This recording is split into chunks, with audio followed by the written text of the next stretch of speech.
Sis and tell. A whole lot of talk about a whole lot of nothing. Amanda does stand up. Alison's on TV. And when they hop on the phone, it's the place you want to be. Sis and tell. A whole lot of talk about a whole lot of nothing.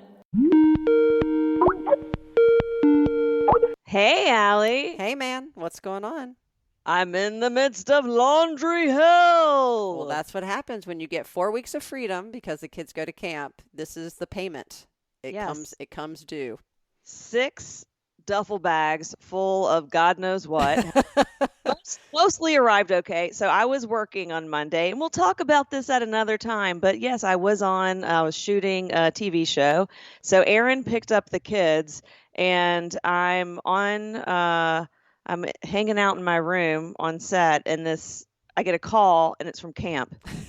And I'm like, oh no. And it's like, but you can't be too worried because you figured the kids were back. Well, Aaron had told me he'd gotten the kids, but then one of the directors at camp was like, "Do you have your children?"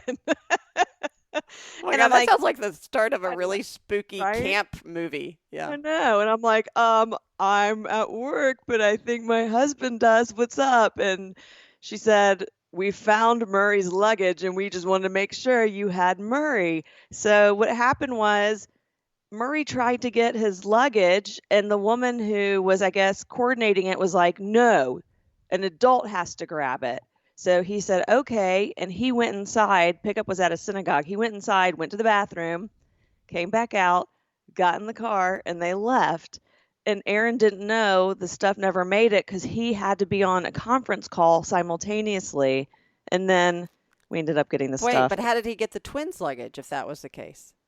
I don't know. I don't know. That's where I can't provide the details. And he may have just helped them because they're smaller than Murray. And Murray, as we know, is the size of someone who ate one of your children. So, but that doesn't make there's a kink in the story that does not make sense. How he could have gotten theirs but not his. I got to redo pickup the next day. I made Murray go with me, and we got his luggage. And then thank God, because in true camp packing form, he packed all of his stuff up, like he shoved everything in and poured a whole entire bucket of water all over his clothes. It's disgusting. Their camp clothes every year would come back. Like if it had stayed in there one more minute, everything would have been mildewed beyond repair or reproach. It's disgusting. What is it? Do they go swimming like the night before and then they throw in their wet towels and bathing suits? But it was like everything is wet, everything is soggy. And then Oscar, the kids, like I pre-addressed and stamped all these envelopes for them. And I got, of course, I told them, how many do you want to send? And that's how many I created. And of course I got like 2 letters instead of like 12. But Oscar, I put it all in these like Tupperware containers. And I'm like, Oscar, where are all the letters you didn't send? He goes, well, they all got wet. Said, well, how did they get wet? And he said, well, I used the container to catch crawdads.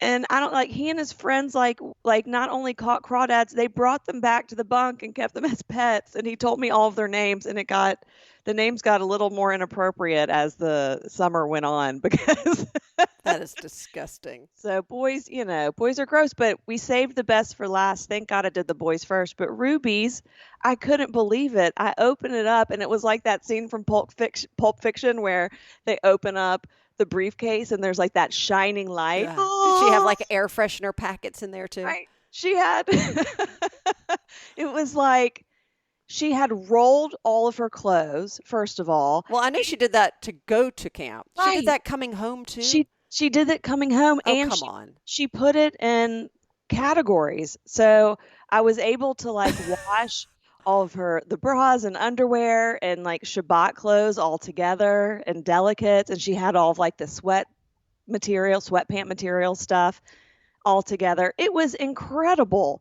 I couldn't believe That is hilarious. And what people need to know, so all of our kids go to Camp Ramah, which is a Jewish camp, and they turn everything, they add a Hebrew word to everything to make it more Jewish sounding. So the word Yom means day. So there's Yom Sport and Yom Song and Yom, I'm making this up, but they literally have now, I don't think they had this when we were there, Yom Pack, which is just the day you pack. And all the kids are, they're like, well, it's Yom Pack. I'm like, oh my gosh, they've made it like an official celebratory day. So Ruby took Yom Pack very seriously. Yes. And the best thing that came back from camp was that Oscar and Ruby, it seems like they like to be around each other now, which is amazing. And I tried to explain to me, and they're twins, right? So they've literally been with each other since before they were in person. Right. They've always Since you had met to them. share, right? And like, we marry our husbands, you marry your spouse, your partner, and you choose to be with that person, but they can still annoy the crap out of you, and that's the person you chose to be with. Oscar and Ruby did not choose to be quote unquote married to each other as siblings, right? Right. You're stuck in that relationship, and COVID was very hard because they didn't get to socialize, and they came back. They're like, "Hey, do you want to watch this together? Hey, come look at this." And they have shared friends. I just can't believe it. Camp is magic. Camp is magic. Yeah, maybe they should go to camp 10 months of the year and stay home 2 months of the year. I always thought that would be, great for me. That was my dream. Boarding school. It is called boarding school. I never got to do that either. Well, that's awesome. I don't envy the laundry, but I am thrilled they got to go to camp. I mean, after 2 years of not being there. Almost done. Well, I know you don't want to hear another Orange Theory story, but I have been saving this story for you for almost 3 weeks. It better be good. We have not recorded a podcast in 2 weeks. And we have talked. It's not like we haven't talked, but I have been holding on to this because I needed you to hear this, because you'll also probably get a kick out of it. Alan thinks it's hysterical. I am a little upset, if that gives you an indication. Something happened, and it's never happened to me really before. Uh-oh. I got in big trouble. Oh, you got in trouble? I hate getting in trouble. I hate getting in trouble, and I'm a firstborn rule follower. So I don't want anybody to say I did something wrong. I will say my group got in trouble as a collective. For talking, because that's what basically for being, quote, disruptive. And that makes sense. Each got a call from the manager, like a personal. This is a good story. I cannot make this up. So cry. Oh yeah, no, I'm not going to go through the whole thing. You cried? You did not. No, I did not cry, but I was really. I'm still, as you can see and tell, I'm very upset. So I have, look, it's taken me almost 50 years to find a workout routine that I actually like and I've stuck to. And now, after COVID, I went back in April, and I've been going, when I started Orange Theory, I was a founding member at our studio. I've been going since August 2017, and I would go 2 days a week, maybe 3. And now I am really dedicated. I go at least 5 days a week, but usually 6. So I love it. But when we first started, they really encouraged this culture of not just positivity, but push partnership, which is finding the person next to you, giving them that extra, you got this, go for it. And so we did that. And it just so happened that all the people who went at the same time that I was going, which is a 6:15 a.m. class, Woo. I know. So we would see each other recurringly because we all were very committed.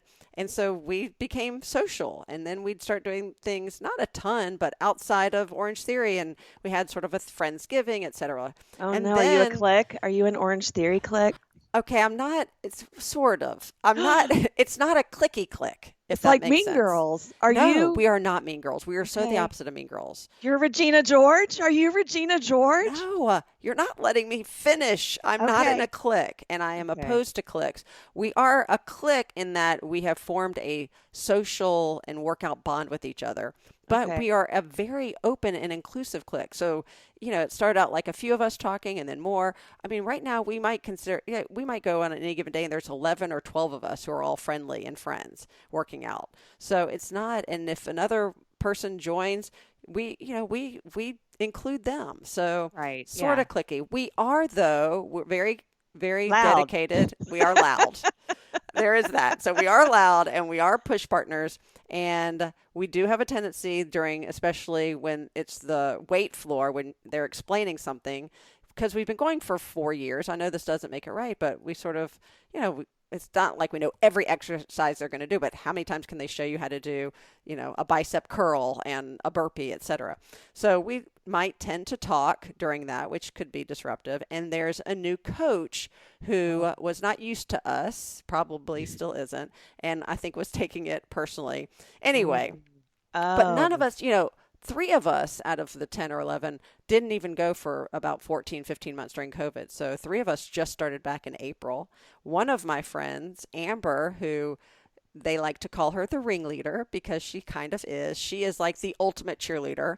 You can't get more friendly or inclusive than Amber, I will tell you. And she could be a coach. She's in amazing shape. She can run like a 6-minute mile or something insane. Did they call her the ringleader of what happened? Because then that has negative connotations. Yeah, they called her the ringleader of what happened. But the day it happened, the irony is she's been injured. She was injured for 6 weeks, and she had just come back that week, and she wasn't even near us talking. So she didn't even talk that day, and I knew that. And she got in trouble? Well, they sort of wanted everybody to get in trouble because they didn't want to pinpoint 1 or 2 people because they didn't really know. Right. And the day in question, I will say. Oh my God, what happened? Well, it was my friend Jalen's birthday. So we now also, the more I talk, it sounds clicky. We have a birthday tradition that my friend Joanne brings this orange tutu, and you have to run, which is pretty funny, like being on a treadmill with a tutu.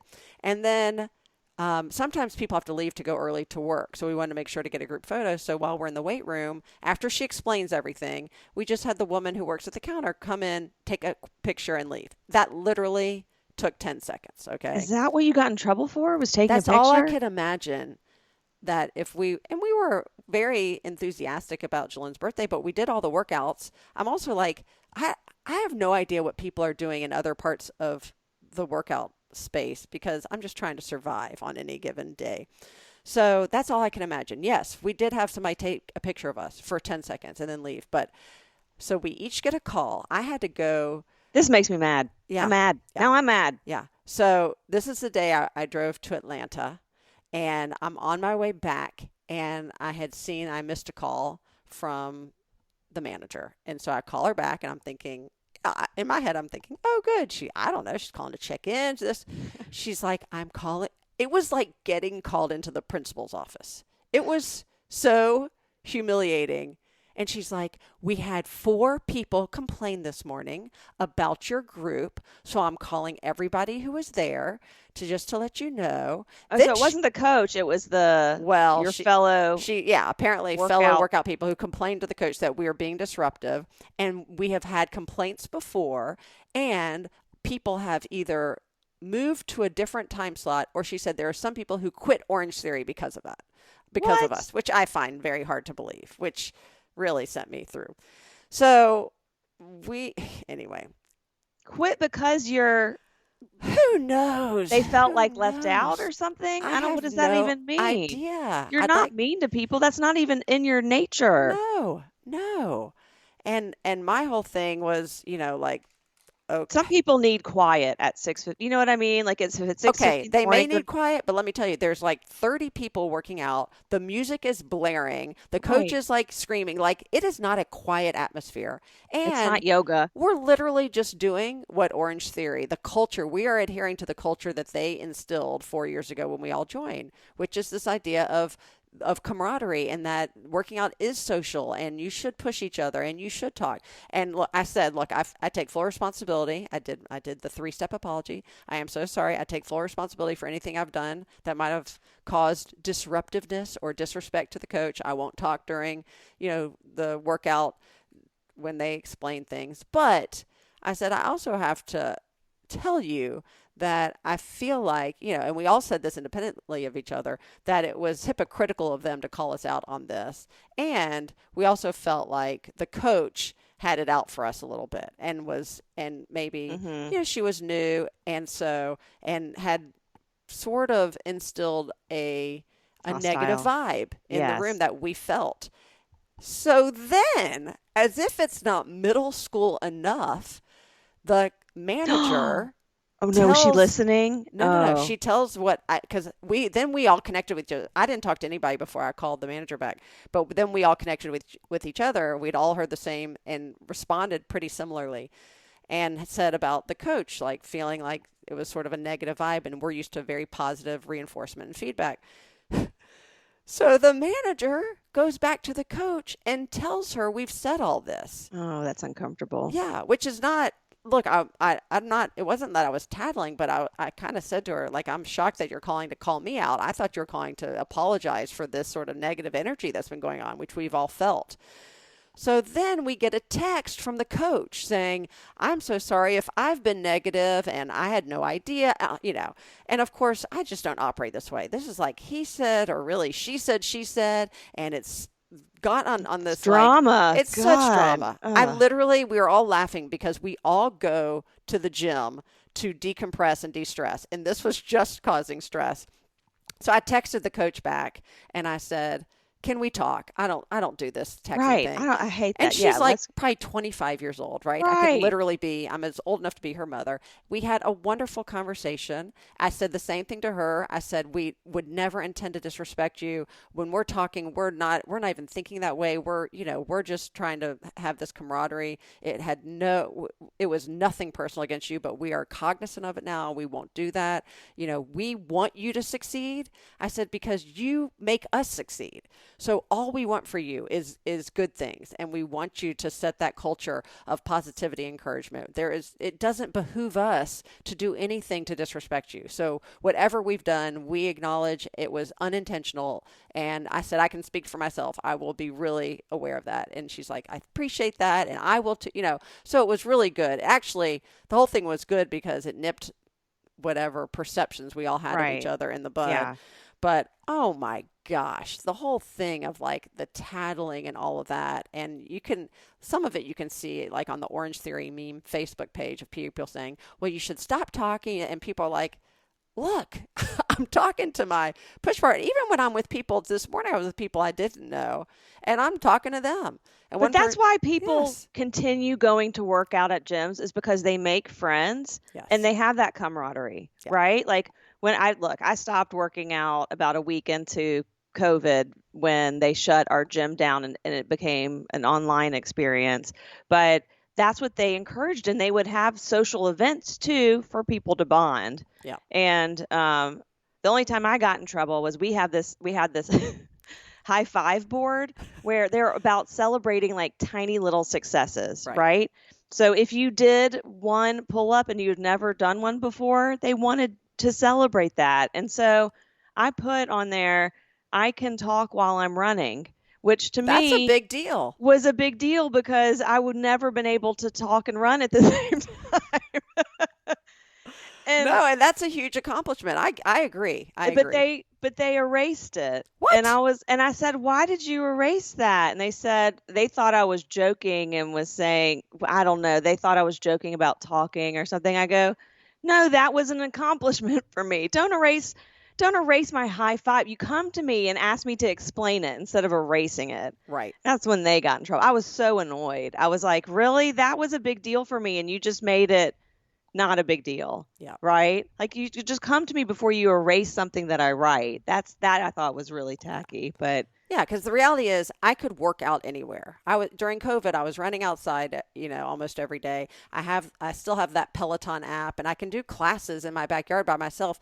That's not what motivates me. To your point, it's really across all things in our lives.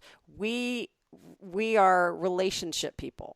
So we want to have those bonds wherever we are, whether it's working out or working professionally or our personal circles. Those are the things that keep us connected. And I think people are seeing this, especially after a year plus of isolation, of where they choose to go back. And Right. it is those spaces and places and people that they still felt connected to, even during a quarantine. right. Yes. So anyway, but that's the story I've been holding on to. That was a good story. It Okay. is. And I will say, like, full circle, like that was 2-3 weeks ago. This morning I had that coach. She was awesome. She was like, and I don't know if I have a very thick skin, but I told her, I said, look, we take our workout very seriously, but we don't take ourselves very seriously. So if we happen to be talking and you need to tell something, say, we had an old coach who would go, hey, girls or ladies, you're right. Like, less chats, more splats, or so, make it funny. We'd be like, absolutely, and we'd move on. So that's fine to have that relationship. I think the challenge was when everybody was sort of assuming what the other person was feeling. And I'm like you, like, don't assume, just ask me. Just ask. I'm happy to tell you. And I couldn't, when I tell you, like, the women who we work out with, I mean, they are literally some of the kindest,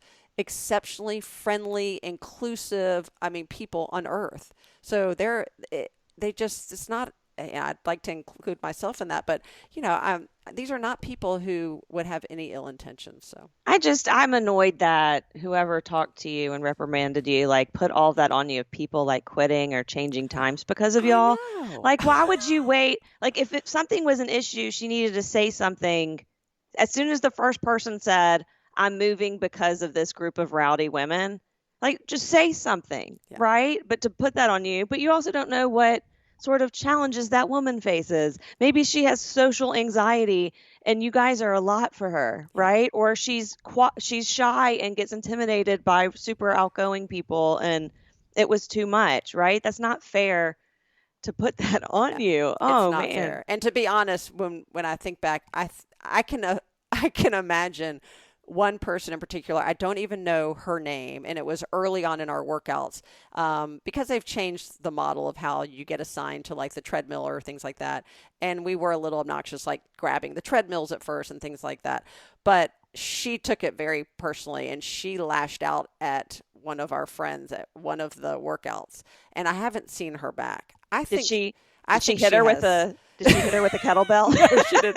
There was no physical violence. There was a verbal assault. She was yelling at my friend saying, you have no friends here and you need to do this. And she's like, first of all, I have a lot of friends here. I'd like to be your friend. Why would she say that? Yeah, and my friend is like, she's the one who, like, she will kill them with kindness. That's her motto. Like, if somebody gets after her, she's like, I just really want to be your friend, and you did great today. Like, she'll just turn it around and try to diffuse the situation. This woman, to your point, I think had some emotional instability in her own life and was just lashing out at others. And fine if that happens, but don't blame us.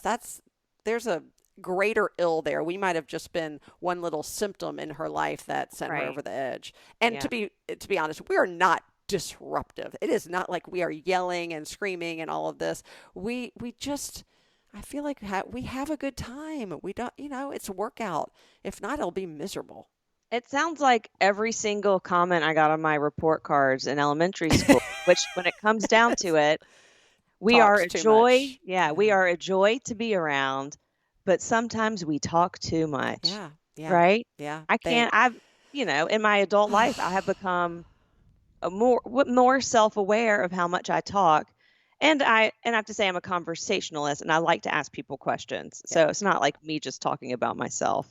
Well, but I will say anybody who's been in my Orange Theory class, I apologize. I take full responsibility and I'm going to try to be better about not being disruptive, but I can't promise I won't be chatty, but I'll do it in a way that it minimizes any disruption for others. That is my pledge to all of you.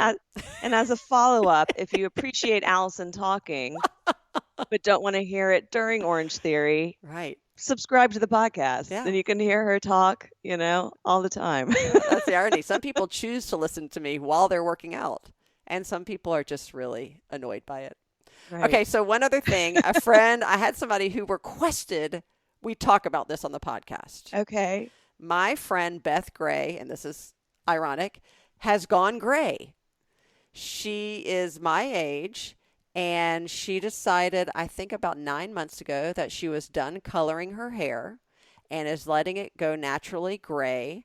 And I saw her, 'cause we hadn't seen each other in a long time. And so she says, it's okay to say something about my gray. I said, oh, okay. I mean, I think you look gorgeous. I'm fine with it. And we started onto this conversation about the stigma of natural hair color. And she wanted me to bring this up with you and ask your opinion, because she said she would rather somebody, who sees her, who hadn't seen her in a while in the grocery store or at workout or work or wherever they see her, just to say to her, to acknowledge that this is a change, because she knows that it is sort of a stark physical change to her appearance. And she loves it and she's great with it. She doesn't want people to feel embarrassed or like that should I say something? Yeah, it's taboo to say something, to acknowledge Yeah, it. because if she had dyed her hair red, they may have said something. But you know what? So this has been a phenomenon that happened during COVID, where people couldn't get into the hairstylist, so they let their hair go. Then they go back to their natural state, which was salt and pepper or gray or whatever it was, and they're like, I love it and I'm gonna leave it. But you know what I think helped? You know what I think was the catalyst besides COVID was that the silver hair look started trending way before COVID. And there were 25-year-olds who were getting their hair done in that color. Yeah. So that made people who were naturally prone to that hair color, and as they aged, more comfortable with it. Right. And I think COVID was just like, screw it. Life is short. But I think it's great. And I think women who want their hair to be in their natural hair color is that good. I love it. I think it's gorgeous. I am not that person. My lip color has never been in its natural state. So why would my hair can't be? That's what I told her. I said, I give you so much credit. I imagine it is quite liberating. It's also saving you a ton of money and time, not having to go. I color my hair, every month. Her hair texture is probably much healthier. Yep. Right? Its hair color is not good for you. I started using Madison Reed, which is, I think, a more higher end DIY hair dye, and it uses less chemicals. But I went in to get my hair cut, and my hairstylist, Cartez, who I love, I'm obsessed with him, he started looking through my hair as if I had lice, and I said, yes, I'm dyeing my own hair. And he's like, I could tell, I knew it. I go, I just didn't want you to, I didn't want you to think I was cheating on you. I said, I'm not going to someone else. I am, it's me. I'm doing it. Right. And he was not happy. He still was not happy, huh? He was not happy. But then I also decided to take my color down a notch, because I was using like dark brown, but it was coming across as too dark, like in black, which is, and I'm not the most tan person in the world. So it was just like, you're a little pasty. Let's be clear. It's a little harsh, but so I just switched, and I like it because now I have it looks like how my hair did in high school and college, because I have natural red highlights in my hair, and now it's more brown. But anyway, go Beth. I know. And she looks gorgeous. It's sort of the opposite of, is it balayage? What is it where you dye the ends of your hair? That ombre? I don't know. Or ombre? I don't know. Yeah, but it's the opposite. Ombre, yeah.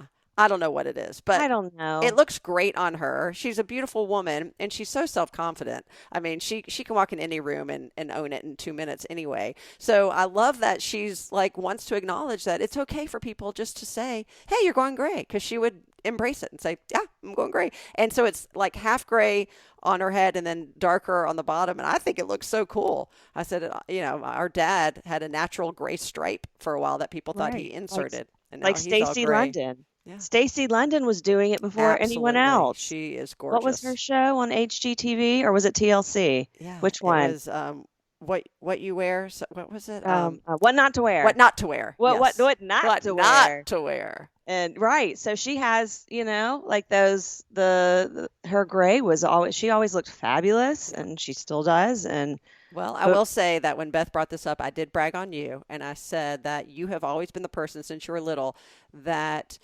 took what for a lot of us might be an uncomfortable situation, and you made it you made it very transparent, and you made it very honest and you made it really comfortable and really refreshing, I think, for people in the world who might just get stares or don't get acknowledged for their otherness, right? Like it might be their disability, it might be their stature, it might be anything about them. And you were always that kid. We told funny Amanda stories that you'd be the one that said, "Why are you in that wheelchair? What happened to you?" You know, or why that you're smaller, you're as small as I am. Do you know, are you a short person? And so I think I don't think it's okay to do this anymore. No. But I'm saying, as a child, that sort of refreshing naivete that lets you have a sense of curiosity and questioning. Mommy and Daddy would say, "Oh gosh, Amanda, don't ask." But then the people would say, "Yeah, what is she going to say?"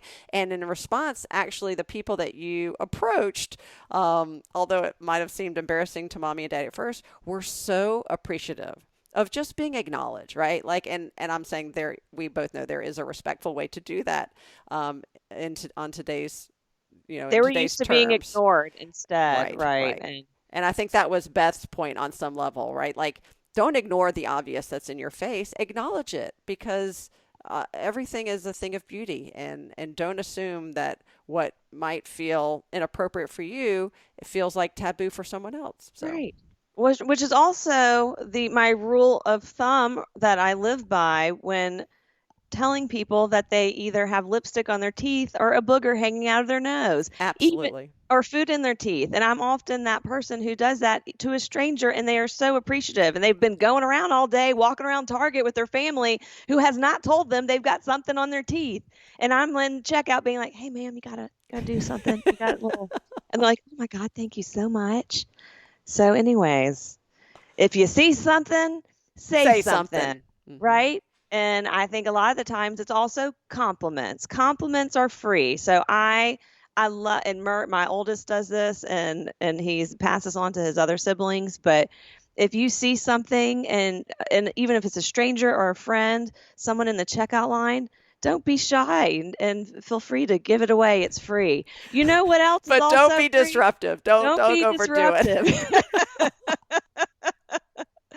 What else is free? Sis and Tell podcast. You can download our episodes for free and tell your friends, and you get free laughs. You don't even have to pay to go to a show and pay for 2 drinks. There's no drink minimum for Sis and Tell podcast. Thanks for listening. We love you. As always, this has been Amanda and Alison with a whole lot of talk about a whole lot of nothing. We'll catch you next time. Sis and Tell.